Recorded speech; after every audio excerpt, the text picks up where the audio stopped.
Manusia purba takut kepada alam dan balas tunduk kepada alam. Dia memelihara alam semesta. Hutan-hutan di Sumatera itu gundul. Inilah menyebabkan kenapa di Sumatera itu saat ini luluh lantak karena banjir bandang yang tidak bisa diprediksi sebelumnya. Itulah akibat dari serakah ekonomi. Manusia modern menaklukkan hutan, akhirnya dia menjadikan hutan itu sumber keuangan. Tidak cukup dengan serakah, dia akhirnya melaksanakan hal-hal yang tidak wajar, melakukan hal-hal yang tidak ilegal. Izin yang tadinya 10 hektar mungkin dijadikan 1000 hektar.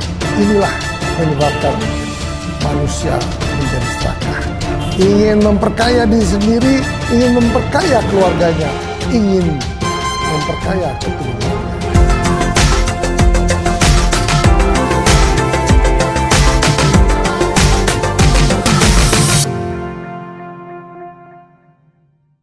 Selamat sore, Mr. Pussy Life mengudara dan menginspirasi barang-barang ada di Museum Puma.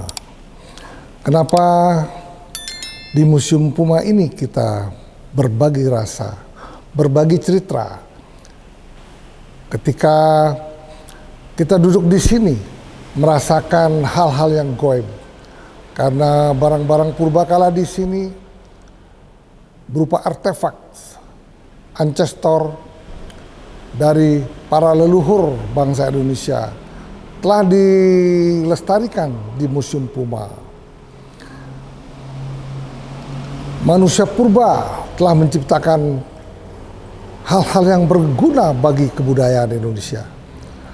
Apa yang telah diciptakan kita lestarikan di Museum Puma. Suatu kehormatan bagi kita semua kalau kita mampu melestarikan barang-barang purbakala. Hari ini kita akan membicarakan masalah serakahnomik. Kenapa harus dibicarakan di Museum Purbakala ini? Banyak artefak-artefak purbakala yang dihasilkan, diinspirasi oleh orang-orang yang mencintai alam. Kita lihat bahwa manusia purba semua karyanya ada di ruangan ini. Karya-karya besar zaman dahulu, ketika sebelum ada kerajaan, barang-barang primitif kami lestarikan di sini. Manusia purba takut kepada alam dan balas tunduk kepada alam. Dia memelihara alam semesta. Banyak manusia-manusia primitif zaman dahulu menghargai alam dan isi-isinya. Kita lihat di Kalimantan Timur misalnya, anjing yang disebutnya aso itu sangat dihargai. Kenapa dihargai? Anjing ini merupakan filosofi yang tidak mungkin kita bisa lupakan sampai hari ini. Zaman dahulu di Kalimantan, anjing dimaknai sebagai binatang yang bisa menjaga, melindungi, bahkan mempunyai naluri yang lebih hebat dari manusia. Dia bisa melihat sesuatu yang tidak bisa dilihat oleh manusia. Itulah. Maka ketika itu manusia purbakala melestarikan di dalam gua-gua di Kalimantan. Bukan itu saja. Monyet juga menjadikan filosofi di sana. Kenapa dijadikan filosofi? Dialah yang mampu merawat alam. Ini suatu hal yang sangat perlu kita bicarakan. Manusia akan berlawanan, berhadapan dengan monyet. Karena monyet-monyet itulah yang melestarikan alam. Tetapi manusia modern bukan melestarikan alam. Justru manusia modern ingin menaklukkan alam. Bagaimana cara menaklukkan alam? Mencari uang sebanyak-banyaknya. Dengan membabat hutan, dijadikan kebun kelapa sawit, jadikan tambang, dan dicari kayunya sehingga hutan-hutan di Sumatera itu gundul. Inilah menyebabkan kenapa di Sumatera itu saat ini luluh lantak karena banjir bandang yang tidak bisa diprediksi sebelumnya. Itulah akibat dari serakah nomik. Kita tahu bahwa ada serakah nomik, ada juga serakahisme. Apa perbedaannya? Kalau serakahisme, manusia purbakala dulu ada watak-watak seperti serakahisme, tetapi tidak mempunyai watak-watak serakah nomik. Karena serakahisme itu ada di setiap kepribadian manusia purba maupun manusia modern saat ini. Manusia modern menaklukkan hutan, akhirnya dia menjadikan hutan itu sumber keuangan. Tidak cukup dengan serakah, dia akhirnya melaksanakan hal-hal yang tidak wajar, melakukan hal-hal yang tidak legal. Izin yang tadinya 10 hektar mungkin dijadikan 1000 hektar. Inilah menyebabkan manusia menjadi serakah. Ingin memperkaya diri sendiri, ingin memperkaya keluarganya, ingin memperkaya keturunannya. Tetapi ingat, manusia modern melakukan itu, dia lupa akan dirinya sendiri. Silakan Anda bangga mengalahkan hutan, mengurung sungai, membelah gunung. Lalu kita heran, mengapa banjir datang? Karena Anda yang serakah nomik, itulah membuat banjir datang. Mengapa tanah longsor? Andalah yang serakah-serakah itu membuat tanah longsor. Akhirnya laut murka, laut menjadi embun. Embun itulah meluluh lantakan, menyemprotkan air yang tidak bisa terbendung. Akhirnya luluh lantaklah hutan yang gundul. Tapi kalau hutan itu tidak gundul, maka tidak akan terjadi banjir bandang. Kita lihat bahwa leluhur kita, misalnya dari Batak, dia sangat mencintai apa yang dinamakan cecak. Binatang cecak inilah merupakan filosofi orang Batak. Mencintai cecak karena cecaklah menjadi inspirasi kesuburan di setiap daerah di Batak itu. Kalau cecak difilosofikan bernama Gorga Boraspati. Dialah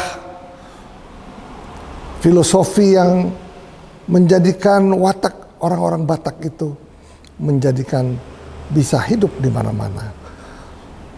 Tetapi sekarang hutan di Sumatera telah gundul. Itu yang menyebabkan kita sangat bersedih. Wahai para pengusaha serakah, berpikirlah secara positif. Ingatlah kaum yang masih di bawah belum bisa makan. Janganlah rusak hutan ini. Untuk itu mari kita coba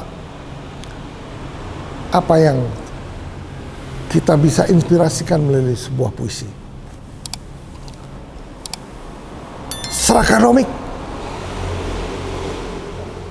itu berasal dari serakah dan ekonomi. Maka yang mampu menjadi orang-orang serakah nomik adalah manusia modern saat ini.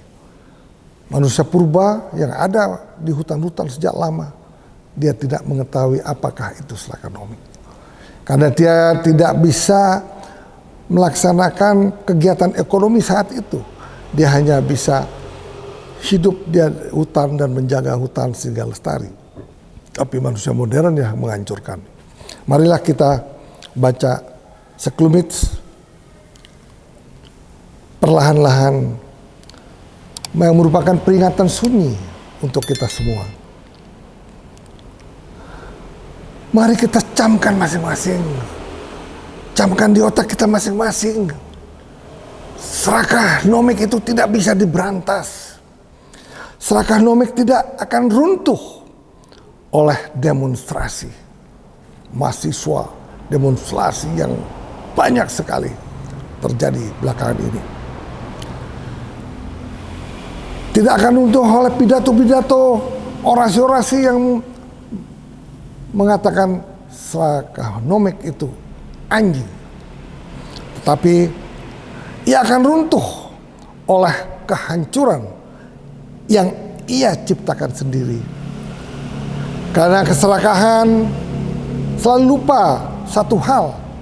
Apa itu? Semesta punya batas sabar. Maka ketika itulah banjir bandang terjadi di Pulau Sumatera. Kesabaran alam ada batasnya. Sehingga marilah kita tinjau dan teliti masing-masing. Maka akan banyak orang yang tersiksa karena perbuatannya dia sendiri. Diperiksa oleh negara. Mengembalikan aset-aset negara. Kemudian membayar pajak selama dia menjarah bumi pertiwi di Pulau Sumatera dan Aceh. Ini menjadi fenomena saat ini. Mudah-mudahan pemerintah sekarang tidak tumpul di atas, tajam ke bawah. Maka percayalah, dengan pidato-pidato Bapak Presiden, saya yakin setelah ada penyitaan aset-aset kebun kelapa sawit yang menyalahi aturan di luar legalitas yang telah ditetapkan oleh pemerintah, semua akan menderita. Itulah kita namakan bahwa semesta punya batas sabar.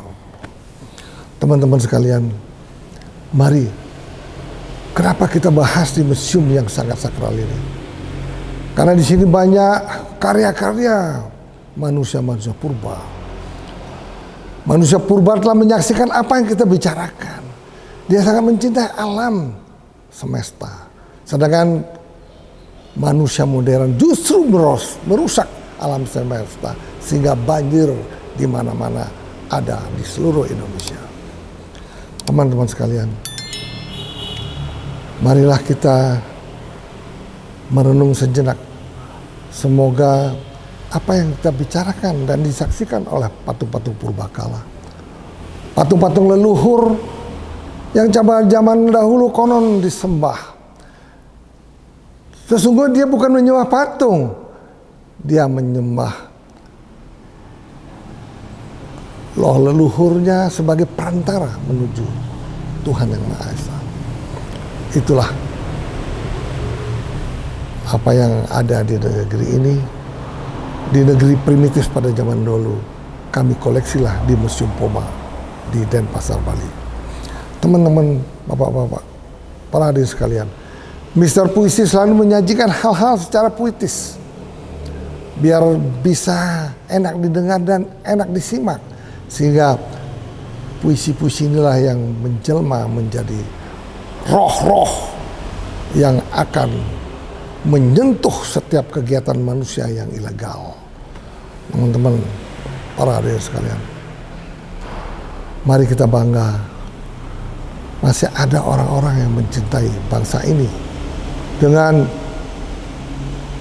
melestarikan alam dan budaya Indonesia, budaya primitif Nusantara dari Sabang sampai Merauke.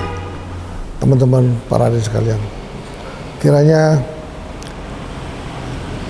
penyebab daripada banjir bandang yang merusakkan Pulau Sumatera, Aceh, dan sudah lebih dari 3.150 orang meninggal, justru kita menggali peradaban lama sampai peradaban modern saat ini. Sehingga marilah kita bersyukur mampu melestarikan karya peradaban sebelum ada kerajaan di Indonesia.